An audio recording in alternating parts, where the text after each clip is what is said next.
अक्षय तृतीया के पावन अवसर पर वृंदावन में आस्था का सैलाब उमड़ पड़ा।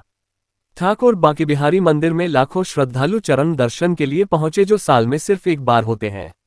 जैसे ही मंदिर के पट खुले, जयकारों से पूरा प्रांगण गूंज उठा। ठाकुर जी का दिव्य श्रृंगार चंदन लेपन, स्वर्ण आभूषण और पीत वस्त्रों से किया गया था। भारी भीड़ को देखते हुए प्रशासन ने व्यवस्था पहले ही पूरी कर रखी थी। वृंदावन आज फिर भक्ति, श्रद्धा और प्रेम के रंग में रंगा दिखाई दिया। लेकिन कलयुग में इस तिथि का जो आज का आनंद है, वो स्वामी हरदास जी ने अपने लाडले ठाकुर के चरणों के दर्शन करा के पूरे ब्रजमंडल को और भक्त रसिकों को आनंद कर दिया।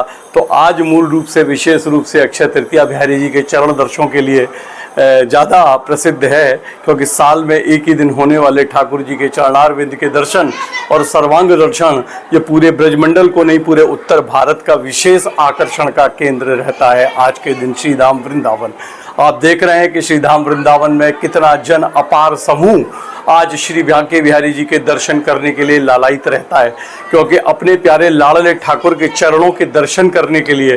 क्योंकि किसी भी मंदिर में आप जाएंगे तो पहले जब भी दर्शन करने का भाव होता है, हमारे उसमें, हमारे ग्रंथों में, हमारे वेदों में लिखा हुआ है कि सबसे पहले चरणों को नमन करना चाहिए। लेकिन बांके बिहारी जी के चरणों के दर्शन साल में एक ही दिन होते हैं, तो ये विशेष उत्सव आज के दिन ही होता है। बाकी ये अक्षय तृतीया है, सतयुग का प्रारंभ स्थिति से हुआ, परशुराम जी की जन्म स्थिति को हुआ और पांडवों को अक्षय पात्र इसी तिथि पे मिला।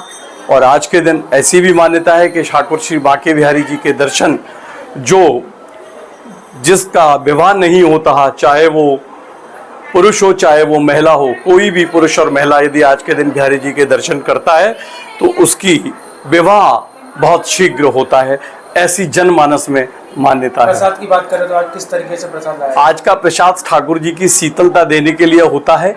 खरबूजे का रस, आम का अमरस, सतुए के लड्डू और सतुए का प्रयोग ज़्यादा होता है। आज से ठाकुर जी की ग्रीष्मकालीन ऋतु की सेवाएं प्रारंभ हो गई। ठाकुर जी को खस के इत्र का प्रयोग होगा और ठाकुर जी को शीतलता वाली चीज़ें प्रदान की जाएंगी भोग में।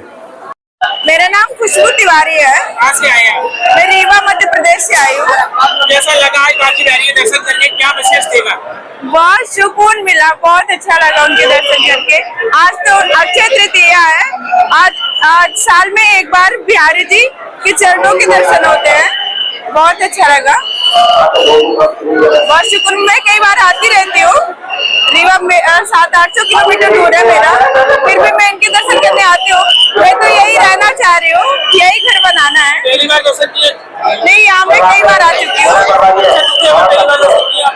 अक्षय तृतीया में मैंने पहली बार दर्शन किया, उनके चरणों का दर्शन पहली बार हमें सौभाग्य प्राप्त हुआ है। बहुत अच्छा लगा, बहुत व्यवस्था कैसी लग रही है? बहुत अच्छी है। पहले तो बहुत ज्यादा तकलीफ होती थी, एथलीट दर्शन नहीं कर पाते थे प्रॉपर, अब तो बढ़िया है, ये रेलिंग वेलिंग है तो अच्छा है, बहुत अच्छा है। कॉरिडोर जल्दी बन जाए और बेहतर होगा। आज अक्षय तृतीया के पावन पर्व पर बिहारी जी के चरण दर्शन होते हैं, जिसको देखने के लिए लाखों की संख्या में श्रद्धालु वृंदावन में उपस्थित हैं। इसके अतिरिक्त अन्य मुख्य मंदिरों पर भी श्रद्धालुओं का आवागमन है, जिसमें गोवर्धन, जन्मभूमि इत्यादि सभी जगह पर्याप्त पुलिस प्रबंध किए गए हैं।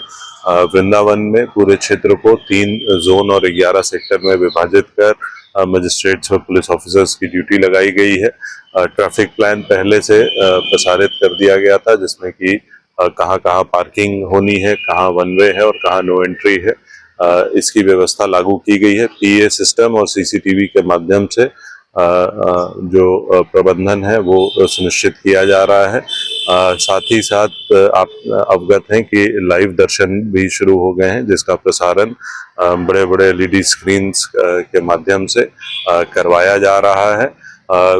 रेलिंग की जो व्यवस्था है उसके माध्यम से सुचारू रूप से अंदर दर्शन चल रहे हैं। निरंतर सभी पुलिस ऑफिसर्स और मजिस्ट्रेट्स भ्रमणशील हैं। हमारा प्रयास है कि जो भी लोग आए वो अच्छे से दर्शन करके अपने गंतव्यों पर वापस लौटें।